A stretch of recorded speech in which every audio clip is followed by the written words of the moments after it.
Welcome back. Our next topic is going to be the economy.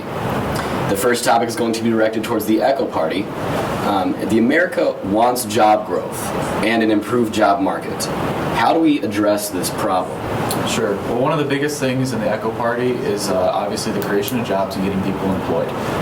So one of the things that we're going to do is we're going to stress clean energy and domestic energy within the United States. So what that's going to do is we're going to increase research for clean energy, such as electric power, hydropower, wind turbines, stuff like that. And with that, we're also going to increase our use of oil distribution and extraction in the United States. And with that, it's going to create jobs, and it's also going to lower the costs of energy within the United States. Absolutely, and above that, we already have plans put in place, such as the STEM initiative, which enables students in school right now to further their research and enabling, let's say, for example, liquid fusion to become a thing of not only the future, but a thing of now. So if we focus more towards gearing for engineering successes that can happen within the near next 5 years, we could absolutely create more jobs for the people. Not only that, but companies that take this initiative may receive benefits that would help employ more people. So we feel that if these companies take the initiative and they're trying to help America move forward, so they should be able to employ more people as well that feel that same vision. Anyone else? Anything to add? No. Okay. America also has a very large national debt, and the last time we had a balanced budget, Clinton was in office, and that was in 1996. Today we have a $492 billion deficit per year. How are we going to address this? I throw this to the Foxtrot Party first. Well, the whole idea, there's an economic plan called Priming the Well, where if you put money into the system, you'll get more money out. So what we want to do is create more governmental programs to help the people, and it will also raise taxes so that more money is going into the government, so the government can give more money out to the people and stop debt from rising. The national debt also isn't something that it personally affects us, but it doesn't affect us on such a. It's not like we didn't pay our mortgage and we're going to get evicted from our house. The national debt is something that is kind of an overarching, almost mythological thing. That it's not tangible, you can't touch it, but it is part of the government and it is something we do need to address. So by addressing this, we are planning to raise taxes, but our taxes are going to be something that has not been done before. We are going to expose what everyone's taxes are directly being used for. We are going to have it heavily regulated, and right now I can guarantee that most people do not know exactly where their tax dollars are being spent. By exposing that, the people will have more control and understanding of where the money is going towards and will feel more obligated and maybe more encouraged to actually put taxes into the system, and it will lower our national debt. But do you honestly think that regulating taxes more would help simplify things? Because what I see is, from my point of view, it's actually going to complicate it for people. I mean, people already right now can't even properly fill out their 1040 EZ forms. So if you raise the taxes and you add more initiative to the programs that are already installed, how can you expect people to be more implied towards handling their taxes properly and feeling secured in what they already have? Because our taxes are going to be used for things that are actually going towards the people instead of government jobs and government things that people don't actually receive. They can't actually feel the impact of taxes. So by doing that, let's say you're putting, like when you get a paycheck and you put money towards your income tax and things like that, where does that go? You don't know where it goes.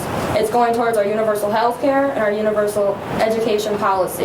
It's directly helping the people, and it isn't going to this ominous void of no return. If I may ask, I know in your platform you said you support a very strong military. How are taxes going to go to that? And if so, do you think that every single person that is forced to pay taxes that are that high is going to support that cost? What makes you think that every person is going to want to have that strong military? Not everyone's going to want to be part of the military, but that's no different than what we're at right now. Because our military is it's optional. It's not. Yeah, but it's going to be mandatory under the Foxtrot Party. It's not mandatory to be part of the military. Well, no, you have, from what I understand, you have three options: either education, the workforce, or the military. Yes.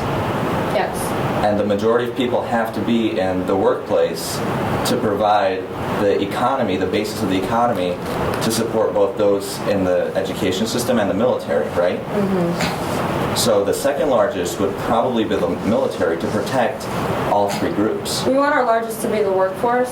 Right, because but the we're- military is still going to be large because you military have will still be 300 plus large. million people Yes. to protect. Yes, because we are going to have a large national standing army, but on our more isolationist approach, like the need for a large army won't be as necessary. So, But if you're advocating for social causes, yet you are, and how we're saying- advocating for social causes when funds are available. And what you must also remember is right now those are the options as well. You can go to college, you can Or you join have the choice workforce. to just not do any of those. The government shouldn't tell you, here are the 3 buckets you should be But in. if you aren't doing any of those, what are you doing? What if I want to be an investor? An investor doesn't apply to any of those things, but I want to be an investor and I just want to take my money that I've raised myself and I want to put it to something. And so I sit back at home all day, but I'm investing in companies, I'm investing in clean energy, I'm investing in business, and I'm helping the economy grow. But I'm not actually working. What do you feel about that? That's not in your platform. What are you going to do for people who don't pay taxes in your government? What am I going to do for people that don't pay taxes? What do you mean? If people don't pay taxes in your government, then what are you planning to do? How That are has you going to nothing to do address with that has nothing to do with my question. But still, what are you planning to do? That has not been addressed in your platform, and it is a big issue right now because we don't have as many jobs, so there aren't as many people putting in money into the system. So how are you planning to address that? Well, how are you planning to address that? That doesn't We're planning make to sense address it because when we have our taxes, we're going to have the taxes brought back to the people. And so people are going to want to pay the taxes. No, but you so just they said you're actually get taking things. most of your money and putting it back into the government so you can increase regulations and increase the oversight of the American Yes. people. And that is not what they want. You're going to raise The people taxes don't in the want- worst time to raise taxes. What is that going to do? And you're also, you're trying to create all these programs such as healthcare, education, government jobs, and keeping the military stable. Where is all this money coming from? You're going to give no people money left to do things as simple as buying cars and going on vacations. You're not going to be able to do that anymore because you're putting so much money in taxes. Also remember that people's money is going towards these things already. It's already going towards their education, but they're doing it personally. If we put it all together, it just makes it more efficient. No, it just forces people to do stuff. Another key thing that I saw on your platform is a luxury tax. A luxury tax is basically the government's way of saying, this item is too good for you, you shouldn't be able to have it. You Why should are be we able to have it. It's Well, just you're you have to pay taxing more. you're basically punishing people for saving up money and for buying things that they want to buy. Let's say I want to buy a Lamborghini, and that goes under the luxury tax. If I save up and I make the choice that I'm going to, cut on, let's say, my food bills, buy cheaper food, but I'm going to save up for that Lamborghini, for that car, the government shouldn't punish me for The making my people that choice are going to and for be buying spending my money on what I Lamborghini want. aren't the ones that have money or a financial issue. But the government's forcing people to make choices. They're not going to have to make a choice. If you can afford a Lamborghini, you can also afford the luxury tax. Oh, you and need- if you're saving your money, you should not be worrying about a Lamborghini, and you should be worrying about how to eat. No, it doesn't matter about the logistics of how much money. It's just the mentality that you think the government can do this. It doesn't matter if they do have enough or don't. It's the attitude that the government says, well, we can take away from you. We can force you to do this. We can force this tax on you. You also need to understand that luxury taxes don't necessarily just tax brands. If anybody wants a car, most likely there's going to be a luxury tax on all cars. So what if I just want to buy a car? Now, it's not even a Lamborghini. It's a used 1995 car. You're going to put a luxury tax on that too. We're not going to put a luxury tax on something that's a necessity for life. So a car is a necessity. Yes. So there's not going to be luxury taxes on cars. So There's what not will going there to be a luxury tax on? on general-based, affordable, useful So you're cars. gonna force- you're Sports gonna have the cars are not a government- necessary item. Some sports cars get great miles per. A Tesla, it's an electric car. Well, you're going to Is that a put a sports luxury car? tax. It is a sports car, and you're going to put a luxury tax on that. Then yes. If it's over what you should be spending on a car, then yes.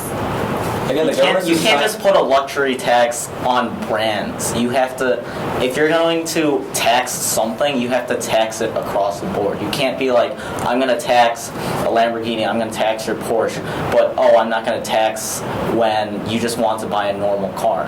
And there's a certain line that you're drawing that I'm not agreeing with. I mean, a person can buy a Tesla, and that's perfectly fine. It's good for the environment. It's an electrical car. And just because it's a sports car, you're going to tax that, and I don't agree with that. And then it gets even worse because countries overseas will see that you are putting luxury taxes on their cars, and they're going to say, oh, well, let's just put a luxury tax on Ford and Chevy now, and Jeep. Those are American companies. Well, we're just going to tax that, and that's going to hurt our economy. So I don't understand where your benefit's coming from. Thank you guys. Sorry for cutting off the question, but we are going to have to take another commercial break. We'll be back after this announcement.